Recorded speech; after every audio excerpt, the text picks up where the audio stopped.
আসসালামু আলাইকুম। বিলিজ life with সাধনা চ্যানেলে আপনাদেরকে আরও একবার স্বাগত জানিয়ে আরও একটা নতুন ভিডিও শেয়ার করতে যাচ্ছি।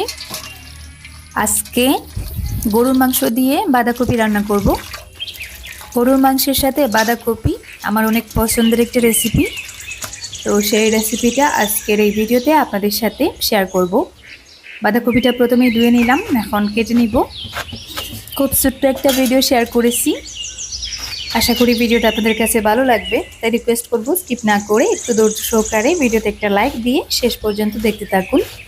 আর যারা আজকে আমার চ্যানেলে নতুন, চ্যানেলটাকে আজকেই প্রথম ভিজিট করেছেন কিন্তু এখনও সাবস্ক্রাইব করা হয়নি, প্লিজ চ্যানেলটাকে সাবস্ক্রাইব করে দিতে পারেন যদি আমার ভিডিওর কোনো একটা অংশ আপনাদের কাছে ভালো লেগে থাকে।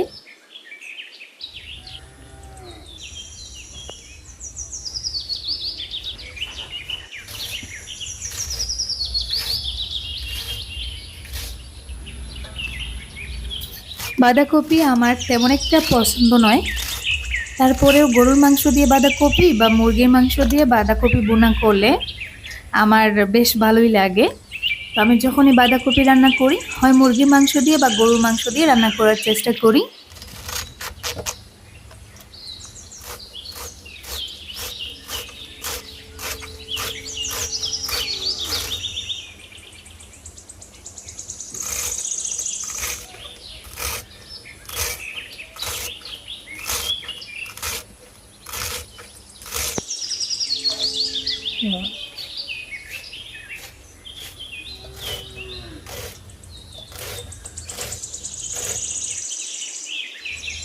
ও শিবা, ও শিবা, ঝাড়ু টান।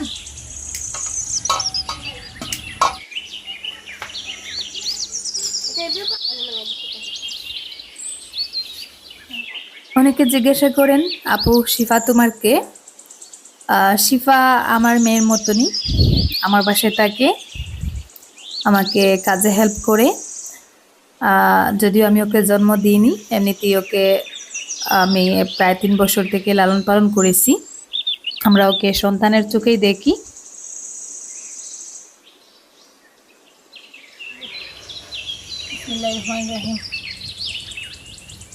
চুলায় জাল করে নিলাম।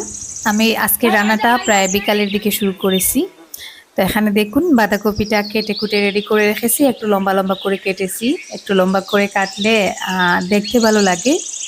আর এদিকে আমি যে প্রায় হাফ কেজির মতন মাংস নিয়েছি, মাংসটাও আগে থেকে ধুয়ে পরিষ্কার করে রেখেছি। আর এই যে দেখুন বাঁধাকপিগুলো এইভাবে এতটাও ছোটো করে কাটিনি, আবার এতটাও বড় না, মোটামুটি একটা সাইজ করে কেটে নিয়েছি।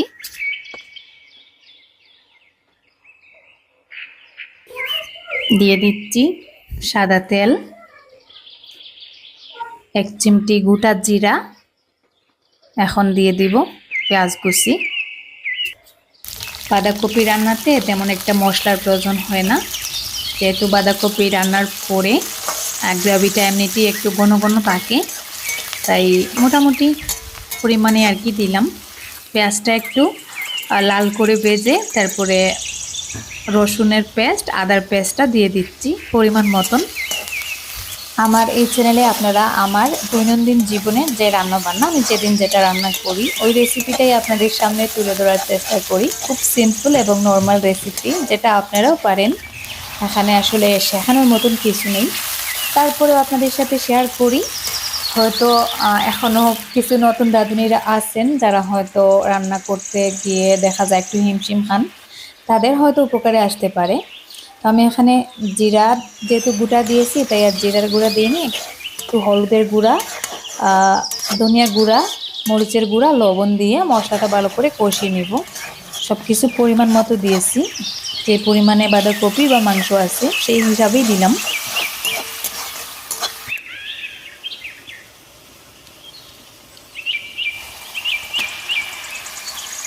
মশলাটা কষিয়েছি ভালো করে, দেখুন উপরে তেল ভেসে গেছে, ওই অবস্থায় আমি মাংসটা দিয়ে দিলাম। আমার কাছে মাংস একটু কম ছিল তাই আমি কম পরিমাণেই দিয়েছি। আপনাদের কাছে যদি বেশি থাকে তাহলে একটা বাঁধাকপির জন্য মাংসের পরিমাণটা আরেকটু বাড়িয়ে দিতে পারেন, খেতে কিন্তু আরও বেশি ভালো লাগবে।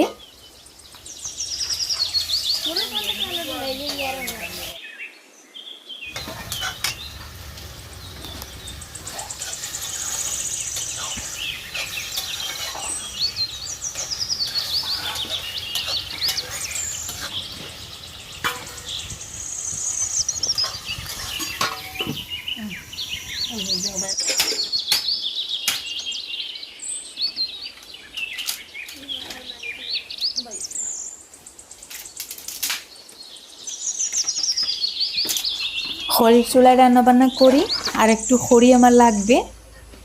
তো আমার এই যে মুরগির রুমের এক পাশে আমি এভাবেই আমার রান্না করার জন্য যে খড়িগুলোর প্রয়োজন হয় সেটা শুকিয়ে রেখেছি। ওখান থেকে যখন যেটা লাগে আর কি সেটা নিয়ে রান্না বান্না করি।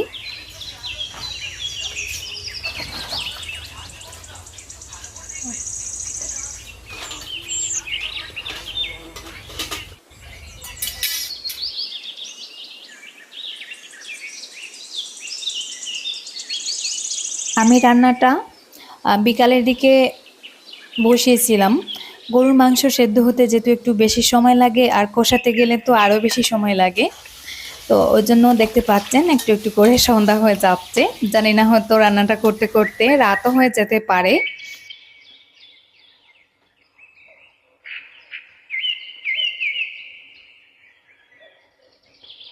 মাংসটা ভালো করে কষিয়ে নিয়েছি, পানি শুকিয়ে গেছে, একটু তেল ছেড়ে দিয়েছে। ওই মুহূর্তে আমি আরেকটু পানি অ্যাড করলাম মাংসটা ভালো করে সেদ্ধ করার জন্য। দেখুন মাংসটা সেদ্ধ হয়ে গেছে। আমি এর মধ্যে আরও একবার পানি দিয়ে মাংসটা সেদ্ধ করেছিলাম। এখন আমি বাঁধাকপিটা দিয়ে দিব।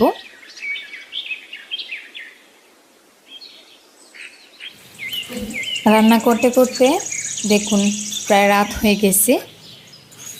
তো আমার কিন্তু রান্নাটা এখনও চলতেছে। আমি গড়ে যাচ্ছি আবারও আসতেছি, এরকম করে করে আর কি রান্নাটা করতেছি।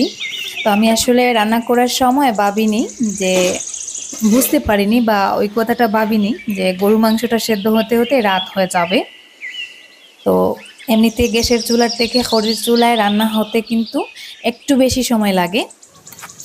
দেখুন আমার বাঁধাকপিটা সেদ্ধ হয়ে গেছে। তো আপনারা চাইলে এখানে একটু পানিও অ্যাড করতে পারেন। আমি পানি ছাড়াই বাঁধাকপিটা রান্না করেছি।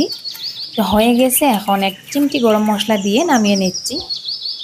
দেখুন খাবার খেতে বসে পড়েছি। প্রত্যেক দিনের মতন আজকের রান্নাটাও ভালো হয়েছে। তো যাই হোক, এতক্ষণ ধৈর্য ধরে আপনাদের মূল্যবান সময় ব্যয় করে ভিডিওটা দেখার জন্য অসংখ্য ধন্যবাদ।